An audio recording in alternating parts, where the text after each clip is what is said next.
Hi, my name is Tim May, and Hey, I'm Marvin Gaviola.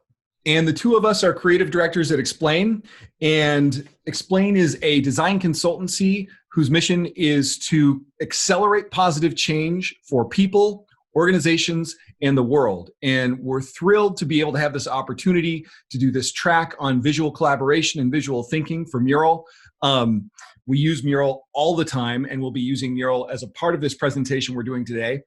I'll be doing most of the talking, and Marvin is going to be doing most of the drawing. So I'm the rapper, he's the DJ. So I'll try to keep up. all right. Now, when I say that XPLANE looks to create positive change and accelerate positive change for people, organizations, and the world, we're going to focus in on people for most of our time today. It's really important to be able to visualize humans working together in real time. And the reason for that is people are drawn to people. So as Marvin starts drawing, when you can see a human, you're much more engaged in that particular image than if you were looking at a chart or a graph. And as any of us who have had to sit through long, tedious PowerPoint presentations with nothing but bars and graphs and charts, the effect is anesthetic, right? It puts you to sleep. Whereas when you see something that has a lot of people and it shows engagement, it shows movement and motion, and you see somebody drawing in real time, you are drawn in. There's an aesthetic response that you want to be a part of it. And so what we're going to be going through today is we'll start with showing a bit of the way that XPLANE draws people in ways to be able to capture behaviors and able to capture ideas and show different ways of motion and human interaction.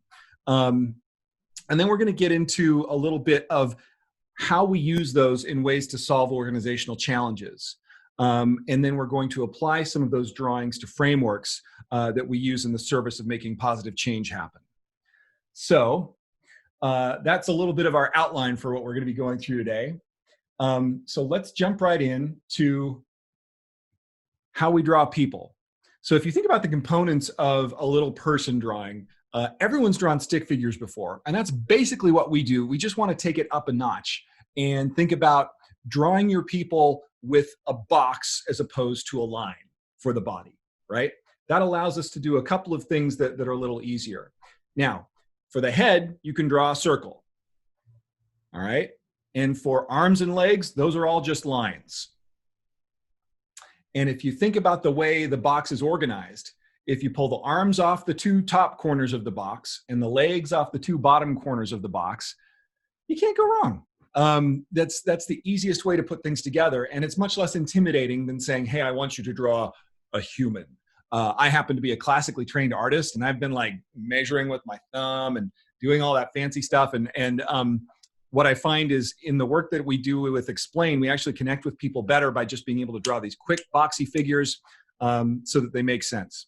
So if you think about the shapes that we've put together, right, that kind of box in the middle indicates the body. And if you think about like where the body is, think about sort of how you're sitting in your seat right now, right? What is the position that your body's making? It's not exactly a straight rectangle, right? It might be sort of slouched over a little because you're looking over at a screen.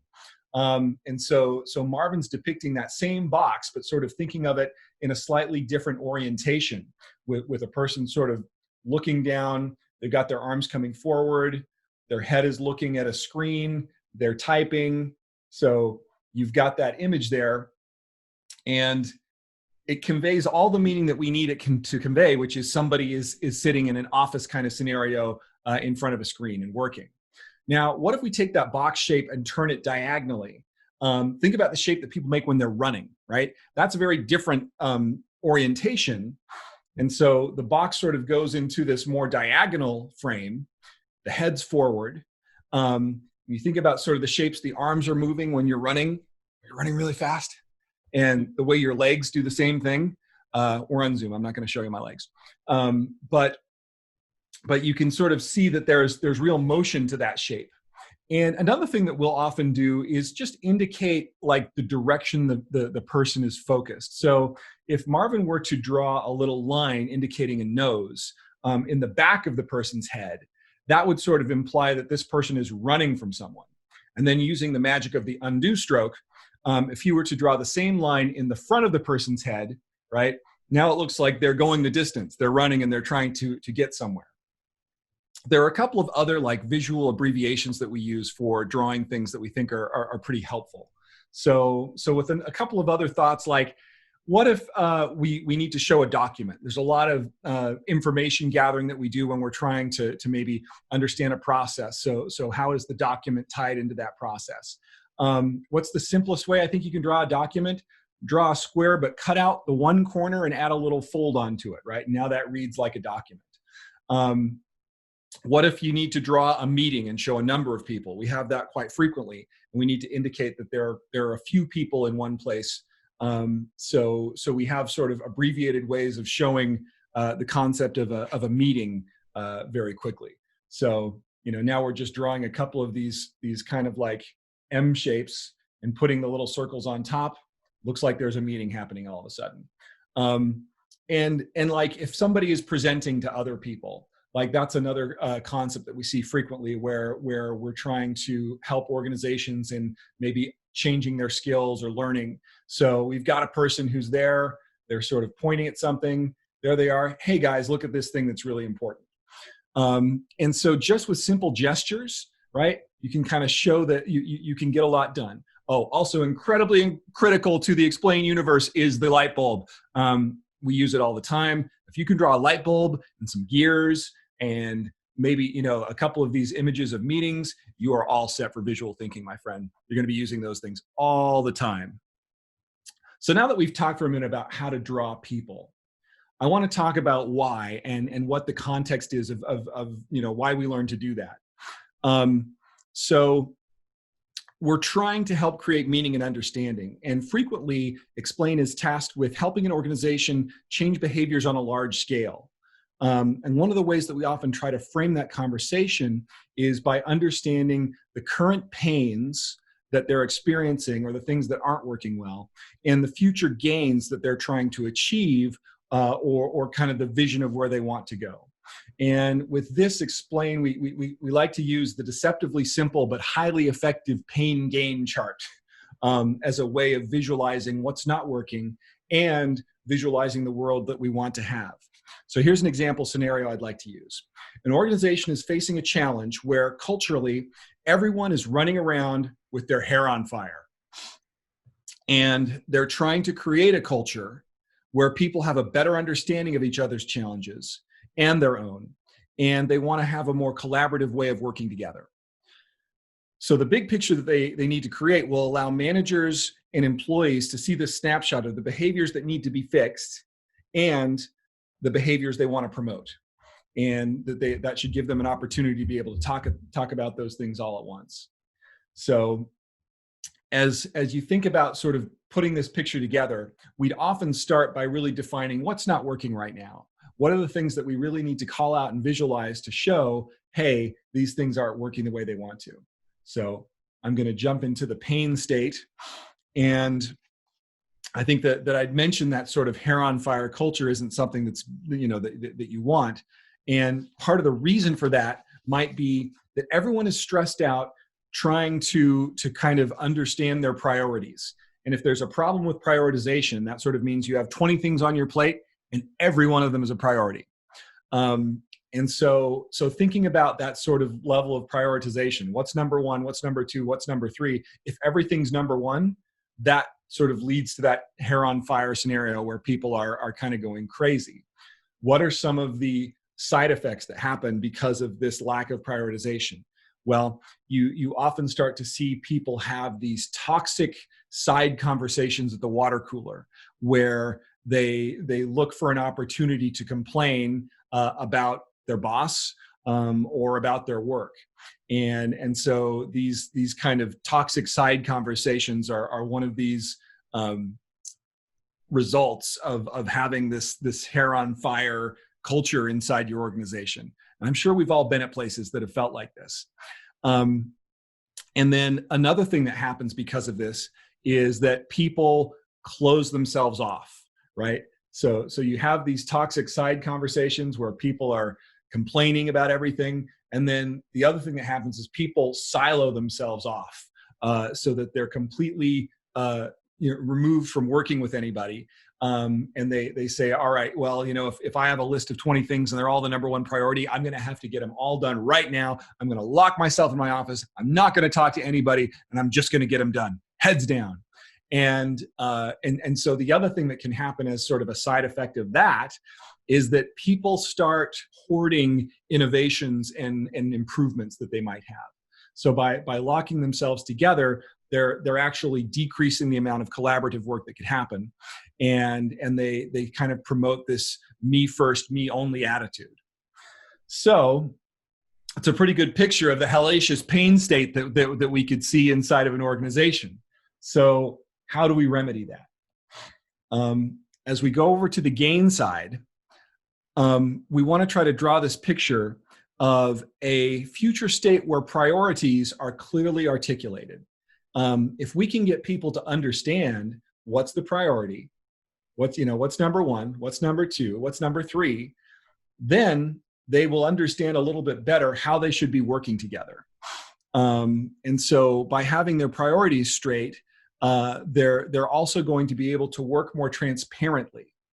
And so having that level of incentivization to share, right? So now we're working together. We know that we've got these particular priorities, and that we can work together on them. And a couple of things that you'd need to think about with that is, how do I need to reorganize our space and create collaborative spaces, both from a digital standpoint and a physical standpoint, that allow people to come together and work in this way? One point that I want to make about Mural is that it's really allowed XPLANE to continue through COVID a lot of the work that we would do previously face-to-face. And so this digital shared workspace that we can work asynchronously in is really important, and that's something that we really get a lot of value out of. And so we have this greater ability to communicate as well, right? That if we're trying to create a future state where people are working out loud, that they're also able to say, sometimes you actually do need to lock yourself in a room in order to get through something. You might have a challenge that you just need to kind of like crank on for a while. And so it's also important to be able to like explain to people, hey, here are a few things that I'm working on that I need to make happen. So I've been talking quite a bit in this gain state about like changing behaviors, and I'm going to just sort of zoom back out to show what we've put together here, because I think this is a valuable exercise. Obviously, this is just the start of what an exercise like this might look like. But if we were working with an organization, we could use an image like this to say, all right, now you can have this image as a way to sit down with your managers and employees and talk about like, all right, where am I right now? Do I have a couple behaviors that I'm doing right now that are kind of on the left side of this chart? And what do we need to do to get everybody together over on the right side? So this kind of gives people, the old adage, a picture says 1,000 words, right? It's really true. That if people can see it and recognize common scenarios in this image, it's going to do a lot of good in helping people change behaviors, because now they've seen it. And there's a whole nother track that we could do on the power of how visuals affect our brain and how images are read much more quickly than words. Yada, yada, yada. I could go on forever on that. So as we've been talking about these behaviors that we want to have change, I think it's also important as we close to think about those in the context of the entire organization. So we've been talking about these behaviors that we want to see change from the sort of pain state to the gain state. The behaviors actually relate to all of these other facets of the dimensions of the organization. So behaviors are these activities that we see in the execution of the other dimensions. But there's also, that if we need to make a behavior change, you can see like that's going to have a strong effect on these other facets of the dimensions of the organization. So beyond behaviors, there's knowledge, skills, and attitude. And those are sort of the competencies that you need to be able to fulfill a role. And then there's the processes. that are involved, right? That if you're going to change behaviors, you're probably going to have to change the way things get done inside an organization. And so you've got like vision, mission, and strategy. I was a little bit out of order there. Thanks, Marvin, for keeping me straight. So vision, mission, and strategy, those are sort of like the guiding star for where you're going. So yeah, we can, that's going to sort of help you see where you need to go. So yeah, thanks, Marvin, for kind of fixing my jumping ahead on one of the dimensions. So there we've got our star for vision, mission, strategy. And then we think about like our culture and values. So that's the way people inside an organization interact. So a lot of what we've been talking about with behaviors are the manifestations of the culture. But that's definitely how people feel, right? Those sort of shared ideas around what makes us who we are. Then you've got systems and tools. Those are the things that you need to get the work done. Thanks again, Mural, for being a tool that allows us to have digital collaborative spaces and be able to kind of share and whiteboard in real time and asynchronously with organizations. You've got talent, and that has to do with the people that you bring in. They're the people who make everything happen. So as change hits an organization, right, that it's like, oh, we need to be behaving differently. We actually need to bring in a different kind of person to be able to do this role than what we've traditionally looked to in the past. And then there's structure, right? That's sort of the environment in which things get done. So who has decision-making authority? Who's accountable for what outcome? And how are people going to work together?